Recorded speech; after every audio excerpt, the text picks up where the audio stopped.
And welcome everybody to what is undoubtedly one of the most exciting Formula One seasons we've seen since the end of last year. Yeah. Okay, so welcome Fabio. Aye. As always, my faithful companion, and I've got me in the other. I've got me in my ears, but there we go. Okay, so just moving on. We've had our first race of 2020. Amazing, it's actually happened. Both Fabio and I predicted there would be 3 races cancelled, and we were spot on because we Yes. only probably would have had 3 races by now. Right. Big cough. Never mind. We're gonna soldier forward.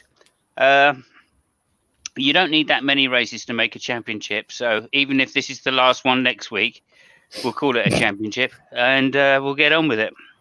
Okay, so there are many questions this year. As you can see by the thumbnail, the biggest, important, and most obvious question is: Das boots, are they really a steering device, or is it just about tyre warming? This is one of the hot questions at the moment, and it seems like Red Bull were absolutely determined, to query the legality of this new device that Mercedes has brought up. And like Mercedes had already been to the FIA, but now we can say that the stewards have agreed it, and therefore it is legal. So whether that means Red Bull themselves will be having a DAS system, Das Bull, as we're going to call it, we don't know, because they're from Austria, so they speak German as well, so they'll get the joke. And Ferrari, well, Ferrari seems can't hardly develop the car since the beginning of this year, so whether they will have developed a DAS is fairly probably no, is my answer there. But we'll see. We will see. That's one of the things we'll get Fabio's opinion on soon. The other thing, of course, to talk about is the driver market, which has been completely crazy. Who knows who's going where, who isn't going where?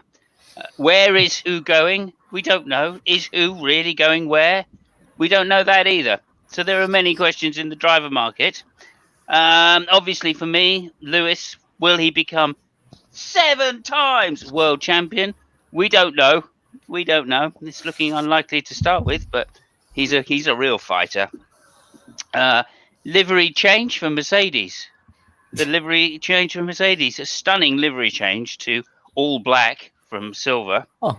And if you hadn't noticed, that means something in the 2020. That means something. It's a real. I mean, I thought you meant the pink one, but okay, yeah. No.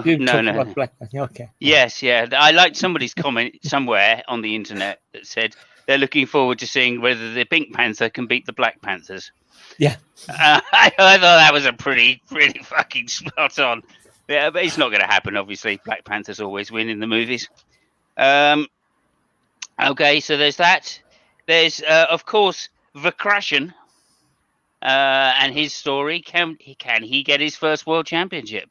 This is one of the questions that shall be answered this year. Verkrashen. By Verkrashen, of course, I mean Mr. Maxident Verkrashen. Okay, so of course, and he did have a accident, obviously, as we will find out as well. And then, of course, the big question: who is going to be the alpha at Alpha? And when I say alpha at Alpha, I mean there's going to be a beta and an alpha at Alpha. But which alpha? Is the alpha going to be the beta, or is the beta going to be the alpha? We don't know yet. There's too many alphas on the grid. And each one of them has an alpha and a beta. So technically, we could have an alpha or a beta called alpha. We don't know. We just don't know. These questions are completely up in the air. But Alpha Tauri or Alpha Centauri, or what's the other alpha? Alpha Romeo. Yeah. That's it. It's and the real one. We were expecting Kimi to be the alpha at Alfa Romeo, and obviously the other guy to be the beta, but we don't know. So whether they'll Alfa Romeo will be the alpha team or the beta team, we don't know. Gasly, he looks like a beta, but he's in an alpha team. It's very confusing this year. It's all very confusing. Anyway, these are the questions. I'd like to just say it's a real pleasure to be back. I've so enjoyed having a Formula One race, and I'm really Yeah, glad we're back on track. And about time. they're gonna come at us hard and fast now, hard and fast, just like the Formula One cars. Unless it's a beta team, in which case it will be soft and fast. Okay, so moving on, over to you, Fabio, for what is going to be a fantastic race review, the first of the year. Yeah, I mean the one I don't remember, but anyway. So I mean the race was a good race. It was really funny. I mean a lot of overtaking, really good. I mean we had to thank the safety car for that. It's happened 3 times, I think, which makes a mash all the things, including one where the cars were forced to drive through the pit lane, so there were no tire change. That made things even more interesting. uh, well, about the race, I mean Mercedes proved what they showed in Barcelona. I mean they're just they made a huge step in the car, and I don't see anybody able to catch them in the short time. We had some other unfortunate confirmation about Ferrari. I mean, the Ferrari thing is I mean, we can talk about it later very deeply because it's really disturbing to me. The fact that it seems to be that they did nothing since the first test, and this is really. I mean, I'm really puzzled. I'm not even worried. I have no fucking idea what's happened. Red Bull seems to be they did something. They issued a protest, as you said. That was before the race, as a matter of fact. I'm supposed to talk about the race, but they uh, they issued a protest because they had to. That didn't help them in the race. Verstappen just had some problems with the electronic. They say it seems to be that the anti-stall was constantly kicking in. They tried to change the steering wheel. It didn't work. Albion didn't have too much luck. It seems to be that Albion and Lewis have a love story or something, because it seems to be that they meet themselves in the track somewhere in the corners. I don't know why. Well, maybe there's some gay things there. I have no idea. What else? Well, I mean, Bottas just start and went. Bottas was so people which want to think bad about things. They would say that Bottas basically won the race twice. Once in the qualifying when he went out, and the really bad people will say, "Well, of course he went out. I mean, yellow flag, nobody can beat him." And Reminiscent of Rosberg at Monaco. Yeah. Very And reminiscent.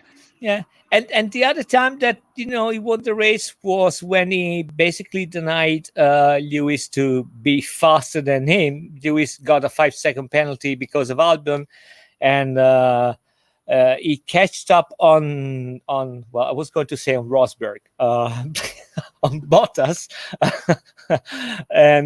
but he couldn't make the 5 seconds, and he got out of the podium with a magnificent Lando Norris. Vettel spun, and again, I mean, I don't know what the fuck is wrong with that guy, because really, I mean, we will talk about it during the market, but so Lewis touches Albion, and Albion goes out, but Lewis carry on, and Vettel touches, I think it was Sainz in the inside, and he spins. I don't know. I mean, he managed to spin the wrong tire every fucking time. I don't know what the fuck happens. Leclerc made a fantastic race. I think that was one of the best races he has ever done in F1. I mean, I'll grant you it's not a big career, but so far I think it's one of the best ones. The overtake on Perez was amazing. He started, over braking in, I think at the 100-meter mark, and by the 50-meter he got him. I mean, it was it was incredible. I was watching TV and said, well, no, he can't do that. It's too far. And he just went for it, and he did it. So that was a fantastic overtake. Who else? Ricciardo. I think Ricciardo had problems. He didn't do much. He had problems. He was out on lap 18 or something, I think, with an overheating problem or engine heating problem. Right. Oh, yeah. Right. So Stroll had problems. Williams had problems. And even the two Mercedes were not really, comfortable. Really comfortable at the end. It seems to be they had a problem. So what happened was that they had a problem with the gearbox sensors, and it was the sync sensor in the upshift mode. So when they were upshifting, the sensor on the gearbox wasn't able to actually determine the sync of the gear. That was a big issue, and they told them over and over and over again not to jump on curbs because evidently the vibration were making the problem even more worse. One last thing I want to point out: the problems with the Ferrari engines. Even if Alpha was the fastest car on the track, at least in qualifying, and that was mostly because they had really low drag. But Haas, Alpha, and Ferrari didn't show up to have some really efficient engines, and that's a thing. The other thing which is interesting is that none of those engines broke down. There were some Mercedes problems, there were some Honda problems, and Renault problems. So it swings and roundabouts. Yeah. Okay. And just to recap, the order was Bottas. Bottas, Leclerc, Norris, and then Hamilton, and I don't know, and then somebody else. Oh, Sainz. And Sainz, yes, and then somebody else. I got to say, Norris was a star. He really was a star. He held off much bigger names in an inferior car, even when the tires were against him, and that's great. My opinion on the. Go ahead. I don't know how much of an inferior car the McLaren is right now. Sainz, drove pretty well. Both of them drove pretty well. Of course, Norris, drove better, but there was still, in the upper echelon of the car. So. Yeah. Okay, yeah. That's correct. We got a question in the side chat here. Who won the 75 World Championship? I believe it was Lauda. 75, or was it 76? 75. Yeah, I think it was. 78. Was it 77? Was Hunt? We're going to have to look that up, Wildheart, because even for both of us, that's slightly before our time. But I think Lauda is probably a good guess that you've put in there. And thank you very much for joining us. It's really good to see you. So yes, good to have you with us. Okay, so we basically just been over, just to recap, we've basically just been over the race, just to say what a great race it was. There were some fantastic overtakes and driving. A lot of drama, lots of drama this weekend, which is really good to see because this is, of course, Formula One, and it needs to be drama laden. Otherwise, it's just not right. Okay, so Binotto. By not two, right? Because he doesn't like two drivers at the same time. He can only like one driver, not two. The clue is in the name. So yeah, he actually said that Ferrari had a disappointing engine, and in fact, it was worse than last year's engine. What do you think that is, Fabio? You mean the problem with Ferrari right now? Yeah, well, he said in the press that the engine, Ferrari engine, was worse than last year's Ferrari engine. I think so. Okay, first of all, I have no fucking idea, right? And I spoke with some people which are supposed to know a little bit more. I have an idea, but yeah, go on. Well, okay. No. I spoke with some people which are supposed to know a little bit more, a little bit more insight, and them too, they have no fucking idea. The general consensus is that the whole car is really wrong.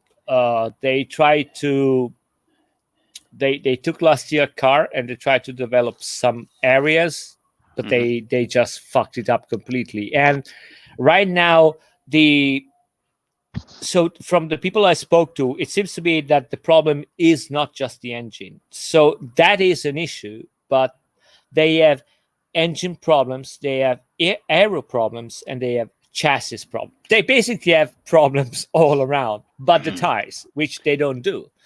So, and that is really, really, really worrying. There was some disconcerting declaration, I think, from Binotto that said, they basically said the issue we had is that the data we got from the wind tunnel didn't match the data that we got from the track. I mean, that is, but it's really bad. I mean, you're not supposed to even say that, Yeah, absolutely. And of course, especially as we know that's his favorite area. So you would have thought he wouldn't be saying anything like that, because he's basically signing his own, let's just put it in mafioso terms, his own fish warrant. Okay. It's scary and problematic because it's so. The thing is that so if that's true, and I have on good opinion that might be true, that it's all these three areas, various degrees, but let's say 33, 33, and 33, just for simplicity. They will have to spend some how they call coins. How the fuck do they call in F1? Big bucks, even for Ferrari.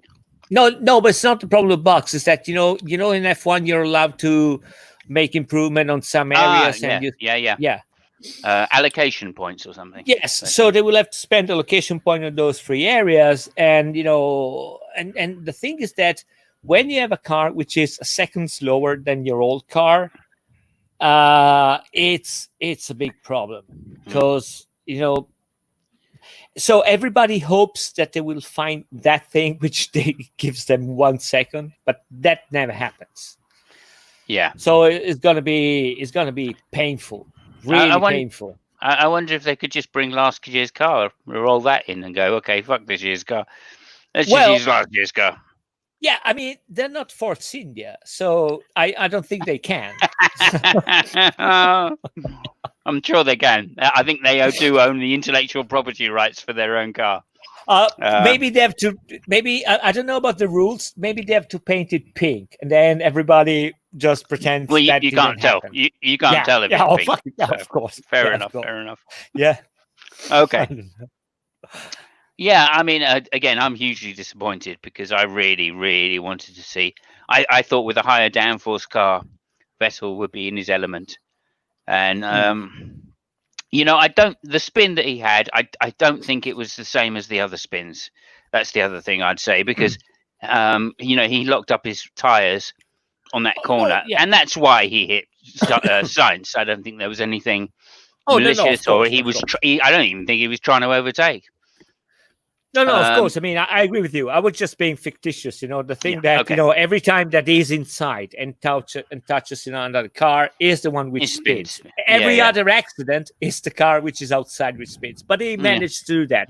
So I mean, 4-time world champion. I mean, to be fair, he was turning hard right at the point he spun, so you would expect that. Whereas Lewis was going out of the corner in the straight direction, and again, I thought it was particularly harsh on Lewis. I did think it was a racing incident. I mean, looking at the onboard, you could see he didn't change his steering angle. It was at max all the way through the corner. He just didn't back off. I will give you that. I mean, I think that was one of the accidents that if they said it was a racing accident, I would have been perfectly fine with that. I think that just came up from the steward decision. I think that the stewards were under pressure because of the mistake they did immediately after the qualifying with Lewis about the yellow flag. I think it was Red Bull which brought proof that it didn't lift off under yellow flag. So, and I think they were a little bit under pressure because of that, and they made a decision which, again, I think it was a 50-50 decision, and they choose that. I mean, yeah, more than 50-50. I mean, I think it was borderline racist in some areas because holy let's shit! face it. No, Let's face it. no, It wasn't exactly Black Lives Matters, was it? no, But there you go. Of course, I'm joking, but I'm only joking because Lewis said that time. Why do you keep getting? And a journalist asked him why he keeps getting penalised by the judges, by the stewards, and of course his famous answer was, "Is it because I was black?" Yeah. And fantastic Ali G quotes there from Lewis. Yeah. Just to show you what a great guy he is. Yeah. So it just as he's getting handed all of these late penalties, I'm just thinking, yeah. And again, I went the other way. I as soon as I saw it, I went, yeah, that's a 5-second penalty. That right there is a 5-second penalty. Not because it was particularly harsh, but I hadn't seen the onboard, so perhaps Lewis could have given more space. I realise now he couldn't. Yeah, it seems to me it was full lock on the right. But, the fact that it was front wheel to rear wheel was what made me go, oh, okay, they're going to give him a penalty for that. I think I don't know because I haven't read the the decision from the stewards. I think that and again, as I said before, 50-50. I think that what pushed them was the fact that Albon was ahead at the time, and I agree with you. I mean, again, 50-50 anyway. But I think that pushed a little bit, and the fact that we're feeling a little bit guilty about the qualifying. I don't know. Yeah, and they could probably feel or hear on the radio Albon crying. But there you go. Oh, are we still on? Because I've just gone. Yeah. Good. But I mean, they made a favor to Lewis, because apparently anybody which won the Austrian Grand Prix has never won the championship in the previous year. So that's why they did it. Not that he was going to win anyway, but yeah.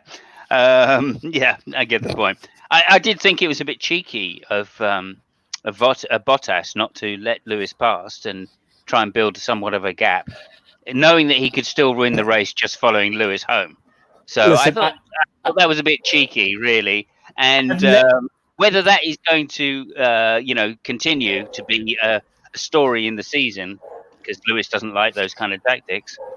But I dare say Lewis will know, and that's what went through my mind. Lewis will know because he'll see the data and go, "Oh, hang on a minute, he slowed down there." And if it's found that Bottas did slow down a little bit and block Lewis, he's going to be pissed. Oh well, I mean, he was slowing down. I mean, Lewis was running, I think, 1.7 when he was catching him, and then they were running 1.8, and that kind of shit. And Norris only got a 4.8 seconds ahead of Lewis with the last fast lap. Yeah. So, but when before I confused Bottas with Rosberg, that was only out of joke because I see a lot of. I mean, it's only one race, grant you, right? But I see a lot of Rosberg-y things, from Bottas this year. Yeah. Well, and the end of last year, I mean, he was pissed. Yeah. Right? Yeah. I mean, Bottas has been pissed for a little while that he's number 2 and can't seem to do anything about it, even though he's given all the tools. Yeah. And like Rosberg said when he finished, Lewis is damn difficult to race against because he's so determined. He ups his game every race. If you beat him in one way, he'll come back twice as hard in that area. And let's not forget that one of the biggest, well, I would say regrets, but one of the things which pissed Lewis Hamilton off more than anything was the fact that Rosberg won the World Championship. Because, he and rightly so. I think he puts himself among, the Schumacher, the Prost, the Senna, those people, right? I mean, and rightly so, I would say. Yeah. The thing with the reason why it pissed him off so much is that none of these people has been beaten by the second driver. That has only happened to Lewis. Yeah. So I think that is a stain that he feels really a lot, on himself. Maybe. I mean, I think if you look at all of those names, though, they were all signed as number 1 drivers. There was never a team that they were in where they weren't number 1 drivers. So Lewis has had it harder because he's had to race against his number 2 driver.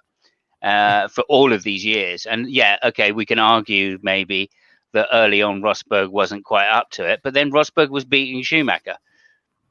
Well, yeah, but I mean, you see, What are you going to do? Lewis, Rosberg is a damn good driver. I mean, it's always been said. yeah. Have I heard it said about Rosberg that over one lap he is fast and he is very consistent. Of course, Rosberg is a very good driver. I'm not saying that. I'm just saying, from Lewis' point of view, from his personal point of view, it's kind of, fuck it. He's the guy which, he beat Alonso and Button when he was in McLaren. I mean, he was the guy which was going to destroy everybody. So having somebody in his team that he thinks, of course, he thinks they're on number two. I mean, the guy drives great, so that's his attitude, and I understand that. Having someone won the world championship, it's like but yeah. So now he's having Bottas, and Bottas is a tough nail. So yeah, well, he is this year. I mean, more so. Yeah. I mean, he was last year as well, to be fair, and I don't expect it to continue this way. This is one of Lewis's hardest tracks. Right. So, I can't remember. He did win it in 2016 or something, I think. But generally speaking, Mercedes don't go so well here, especially when it's hot. Yeah, and the engineers were worried about the old black car. That's one of the things that we're worried about, the temperatures of the car. The fact that it was black didn't help. So. Yeah. Struggling. Yeah. So, what else? The tires were okay. Oh, you want to talk about the DAS? So, yeah. Yes, I did. I wanted to mention the tires because what would it be without saying something about the little black things that go on? Yeah, DAS boot. Now, I think this is a fantastic system. I don't think it gives the car that much advantage, but nonetheless, it certainly helps, it seems, to warm the tyres up after the safety car, which was the main claim of Mercedes. They were using it a lot more in practice than we were led to believe. So maybe there is something else to it. But then, you would expect them to be doing that just to try and get data to know how much they had to use it for warming tyres up. So I'm not sure that actually tells us anything. Go ahead. So it's a system which is, it's a complicated system to operate from the driver point of view, especially in a race where you have to change maps depending on the condition of the engine, on tires and all that stuff. So I wasn't expecting them to use them too much during the race. In qualifying, they did and they do, because they basically start with a map. That's it. The settings are the same for the whole lap. So they have to use every advantage, and that gives a little bit of an advantage, by modifying the toe of the wheels. It gives advantages in the straight line in one configuration, and in the it's not so much inside the corner, but outside. You could use it. You could open it when you get outside the corners, and you could get another big advantage. So it all depends on how much the driver feels confident about operating that system while driving. They used it in the race to warm up the tires, and that was a smart thing, because opening the toe just warms the tire more. So yeah. Yeah, and again, it depends on setup. This is the other thing which I've heard for the first time, which was you could set it up to have extra amounts of toe for some corners, right? And then just have normal toe for the rest of the lap. Or you can set it up not to have toe down the straights.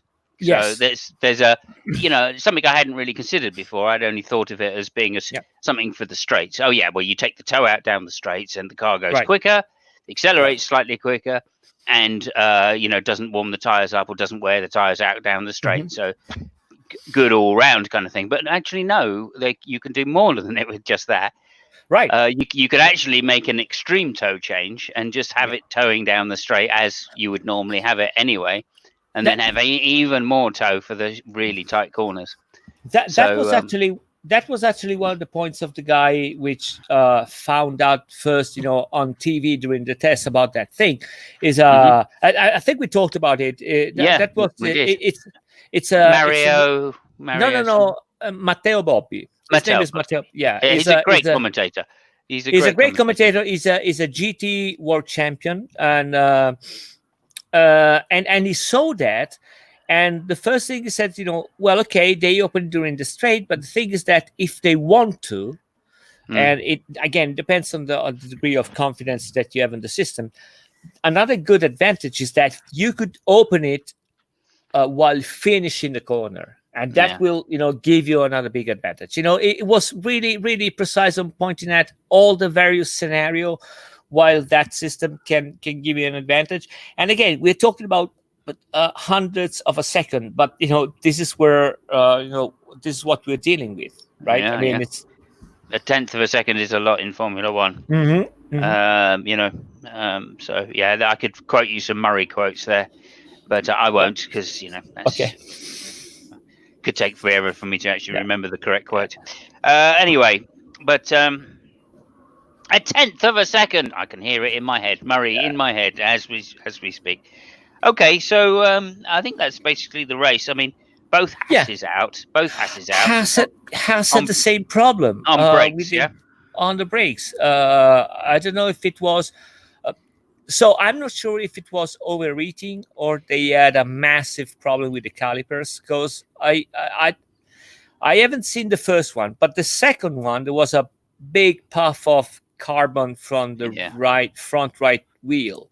And I mean, that was something which went seriously wrong with that disc or the caliper. So they had a huge issue, and they both had the same issue in the same corner. So that is good and bad, because the car wasn't that bad. I mean, compared to last year's car, which was a bloody disaster. I mean, not the first car. I mean, but the development. That might be good and bad, because it's they clearly defined the problem. It's that problem. So if they're able to solve it, which they should, I mean, they can work with the car further on. I don't know what the fuck happened to Kimi, why he lost the wheel, because it I think that the nut broke or something like that, because it didn't happen immediately after they changed the tire. So that was unfortunate, but it was fantastic in keeping the car without crashing. So that's right. Good for him. As always, his off-road skills matches on-road skills. But there you go. It was strange about Kimi's tire going like that. It didn't look right at all. When somebody else had a tire issue as well, Kvyat. But that was a puncture. I think it was a puncture, rear left tire. It just exploded. That was scary, but I think it was. But I mean, rear nobody right. really rear had. Right. Rear. Rear right. I believe it was rear right. I wrote it down as rear right. So okay, I could be wrong. I would say rear left. So we got all the bases covered. Okay, thank you. So some of us is right. One of us is right. Rear right, in fact. Yeah. So what was I going to say? I mean what the fuck I was going to say? Fuck it. You were going to say about Kimi's front right tire. Well, no, I said probably the nut broke. Okay, fuck it. Okay. Okay. That was the race basically. Honda problems and Mercedes problems with the engines. I think looking at the history of Austria on hot days, last time we were here, Mercedes had a huge problem because they needed to. Thanks everybody. Thanks Wildheart. Ciao, Wildheart. Last time we were at Austria on a really hot day, Mercedes had to open their cars up and slowed them down by a huge amount. So I think this is just a bogey track for them. And, they've got the same issues. If we'd been to 6 or 7 races by now, then you wouldn't even notice it here because they would have had it all sorted out. They would know exactly the amount of cooling that they had to put into each parts to make them work properly, and the strength of each part. So they would have changed their sensors and strengthened this, that, and the other, and done whatever they needed. And we probably wouldn't notice it. But because it's the first race of the year, right, it's made a huge difference. It made a huge difference. And that's why, I think that this is a real loss for Verstappen. I don't think this is about Bottas winning. I think this is about people losing. Yeah, it's huge for Vettel. Huge for massive for Leclerc. Yeah, again, for Leclerc, I don't give him a chance now because the car isn't good enough. So he's got this result. It's a great result, but he drove beyond the car. No, I thought you were talking about the race, that particular race. Okay, you were talking about that particular race. Yeah, that particular race and its consequences for the championship. I don't think the championship is, I don't think people won this race. I think people lost this race. That's what I'm saying. And I think Lewis lost this race by, by being too firm, shall we say, on Albon. When he couldn't really have done much else. Even if he got out of the throttle, he still would have had the collision. It was a very bad weekend for Lewis. He made a lot of mistakes. When I say a lot, I'm talking about 3 mistakes, maybe, which is a lot for Lewis. And it's the kind of mistake that he usually does in 4 or 5 races, not in one weekend. So I don't know if he had pressure. He wanted to start the championship. I don't know if the human factor played a part in it. But I think it did. It was really weird, for him to. Yeah, I mean, in hindsight, you see, it would have been better to let Albon go and to let Albon get past Bottas. Yeah, that would have been his best results, right? If he'd taken 3rd. Yeah, and Bottas had taken 2nd. But of course, in his mind is, well, will Albon get past Bottas? Yeah, but I mean, even on Saturday when he said, I haven't seen anybody going out. I mean, there was a huge cloud of dust and debris. I mean, come on, well, it was strange.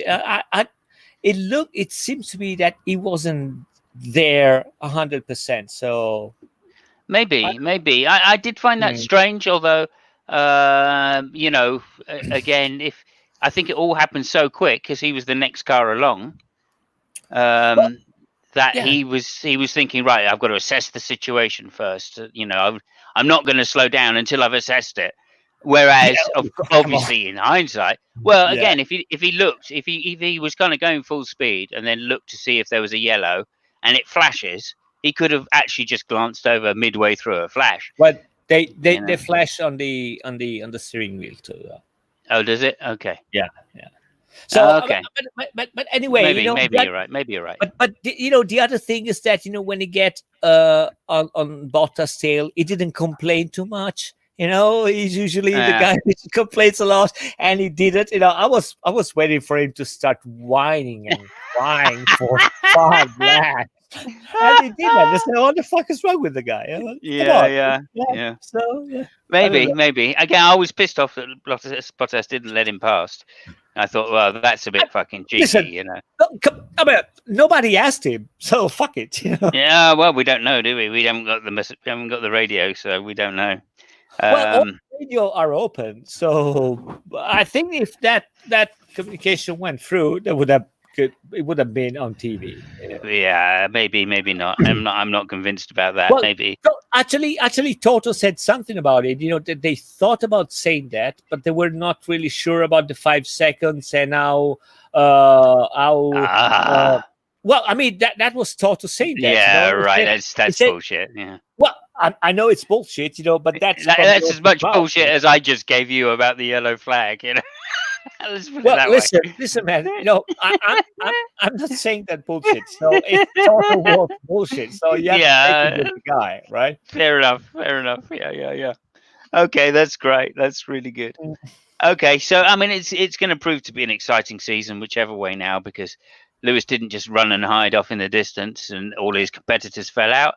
So that means we've got a race on. At least we know we're going to have a Mercedes battle, and hopefully Verstappen will win the next one. Mm-hmm. We'll be back on.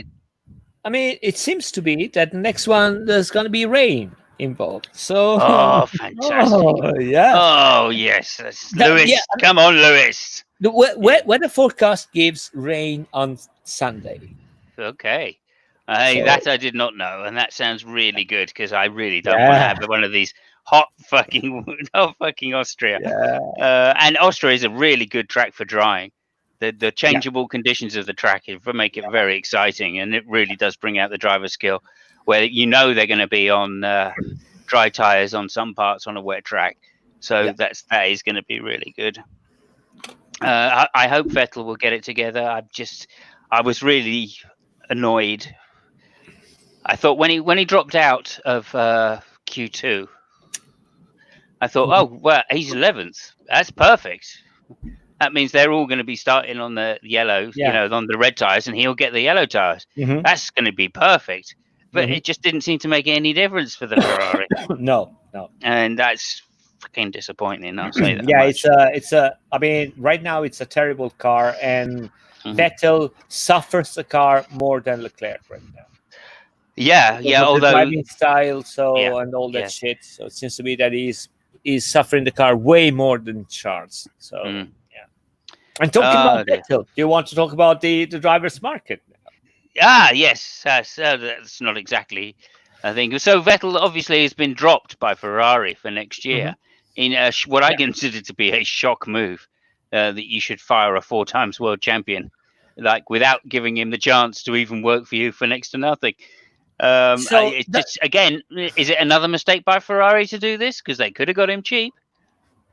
So there were a couple of interesting things. So the first one, I think, is that the fact that they dropped Vettel, I wouldn't say it was in the air, but the direction of Ferrari when they got Leclerc was quite decisive. They Yeah. wanted to get that guy, and Vettel didn't deliver last year, so that was the reason. What I found interesting was what he said in the to the driver's interview when he said that, oh no, I had no contact, they just called me, they dropped me, Yeah. which is bizarre. And I've Mm. listened to that 2 or 3 times, and the funny thing is that it might be right, but it will still be wrong according to what I know. Because so as far as I know, the story went that when COVID came out, they asked both the drivers to get a 25% cut from their salary. Mm. And Vettel said no. They thought hard about it, and they switched him and they decided to dump him. So when I'm saying that it might be right that there was no conversation about the contract per se. Yeah. It was just a conversation. Listen, you got to drop 25%. No, I'm not. That's it.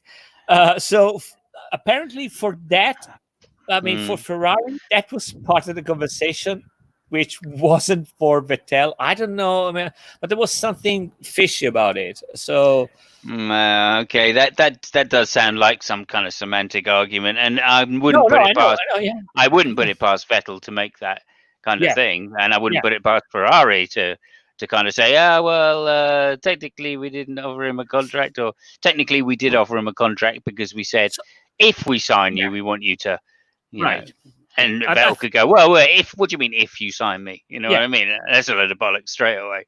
right. So yeah, and again, I'm just flabbergasted. Yes, a 4-time world champion, Sebastian Vettel. Yes, he's made lots of mistakes, and there's no doubt about it. But that car is Which impossible, you know. and he won't have a drive next year. So right now Yeah, he yeah, is he without a definitely car. he Yeah, won't have a drive next year. Nobody yeah. else will sign him. I mean, he can't go back to where he was. Mercedes don't want him because they've Yeah. got Lewis. So who would take a risk on him? Apparently Renault won't, because Renault, they're expecting to declare next driver on Wednesday, like Uh-huh. tomorrow. Or yeah, day after tomorrow. Yeah. They're gonna We- and the rumors are that it's someone which already drove for Renault. Right. So people is really on the edge of the seat for Alonso to come back. Exactly. Yes. Yeah. Alonso is the hot favourite there, we would think.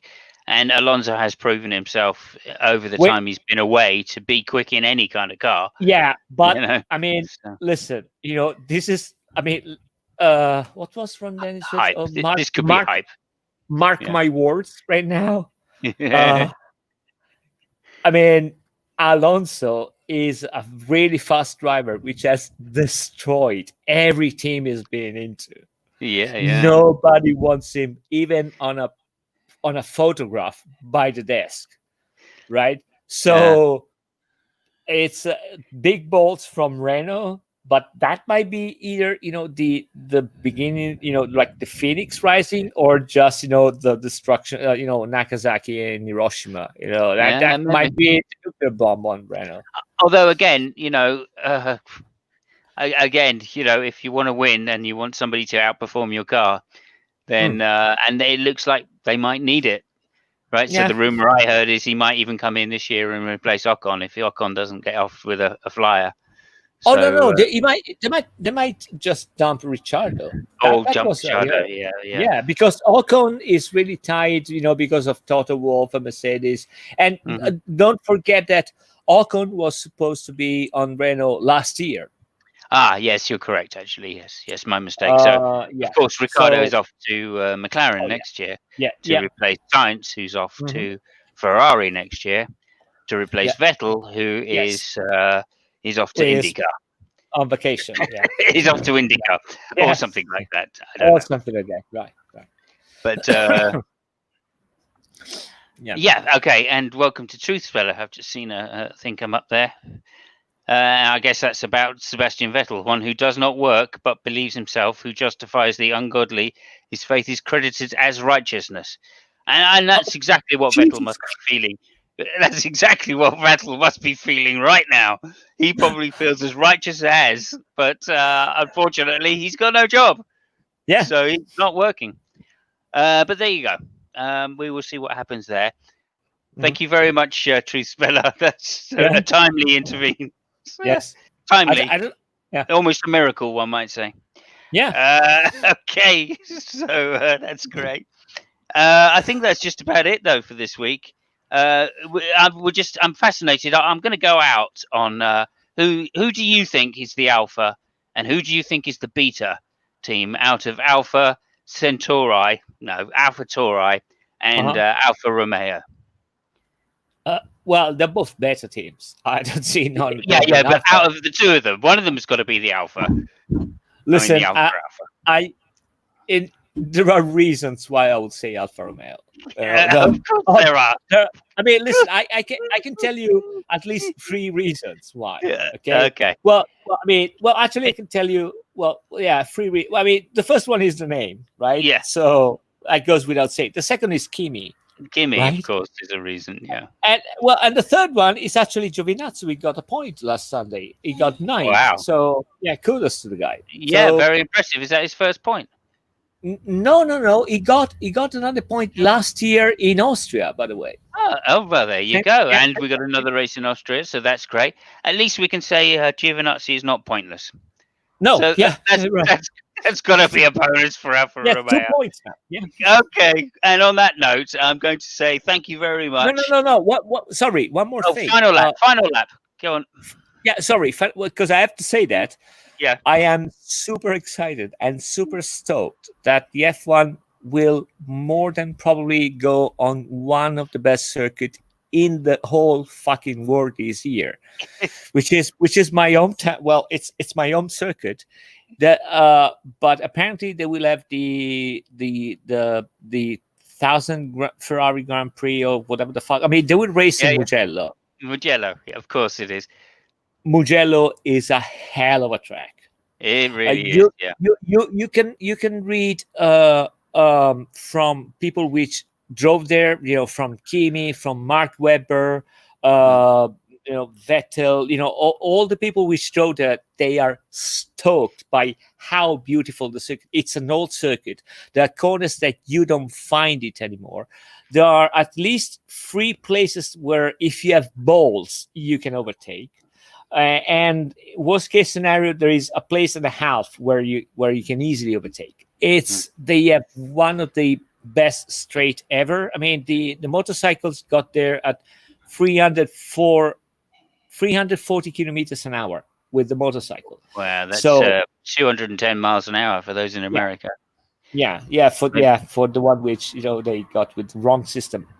So I'm super stoked. I'm super excited by that circuit, which it will be after. I think it will be after the Monza Grand Prix in September. But Okay, and could you just remind me what's the name of those two corners, those famous corners at the bottom of the hill?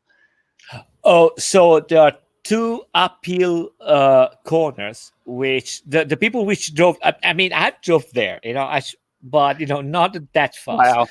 Wow. But people which drove there really fast. They compared to the Eau Rouge and Radillon in Spa, and the two corners are called Arrabbiata Uno and Arrabbiata Due, which in Italian. Just say those words again for me, everybody. Repeat them. Arrabbiata Due. Arrabbiata. So it's two corners. Yeah. Arrabbiata, it's 1 and 2. And the funny thing is that in Italian, arrabbiata means angry. Yeah. And it's the angry corner number 1 and angry corner number 2. Right on. And absolutely, I remember back in the day seeing Rossi, Valentino Rossi, coming up through those two circuits. Coming up I think he started in 125 when I first saw him there. Yeah. And he moved on in 1 and 250 there. In fact, I remember a specific. I'm sorry to change subjects, but you just got me on it now. Rossi versus Biaggi at Mugello on 250s. Oh, what a race! What a race! It's an amazing circuit. It's amazing. I mean, there are some corners which are. So the other thing is that it's one of those circuits where the corners have fucking names. Like, in Monza, in Silverstone. I mean, it's a proper fucking circuit where they have names. Not numbers. Yeah, although I have to say how it got a Formula One license in these modern safety times, I have no idea, because there's some short runoff areas on that circuit. But hey, that doesn't matter. It has happened. We're going there. It's going to be fantastic. Everybody that used to watch Formula One back in the 80s, well, probably they were there in the 80s. I can't remember. Will love the circuit, so I'm just thrilled to pieces with it. And I'm really, more excited. races in Italy, please. So I mean, what's the other circuit as well? There's another circuit. The other one, and Imola, another great circuit as well. Although tragically, obviously, we know that Senna passed away there because of some engineering. And actually what a great circuit. Yeah, and actually there was discussion between having Imola or Mugello, and one of the reasons why they chose Mugello instead of Imola is that Mugello is a mess to get there. There are not too many roads, so it's a nightmare for the public. But but the fact that it's without the public, that's good. That's Imola fine, and Imola is in the center of the town, so that was a minus for another that reason. Yeah. So, and of course, F1 nightmares. So I bring back a lot of memories and a lot of bad publicity to F1 because it was such a bad time that race weekend it wasn't just Senna that passed away, of course. It was and Ratzenberger as well. Yeah. So anyway, there you go. Anyway, all the best to everybody. Thank you so much. We will look forward to the next race, which is next week at Austria. We're going to Austria next week. We hope it will be raining. The forecast gives rains, so sure. We're a week out, Fabio. Forecasts mean nothing. Listen, we're working with what we have, right? As the great song says, okay, Vienna, it means nothing to me. Okay. So just a little Austrian connection there. It means nothing to me. Yeah. And thank you, everybody. Thank you for watching, and we will see you. And ciao, everybody. Ciao, Fabio. Ciao.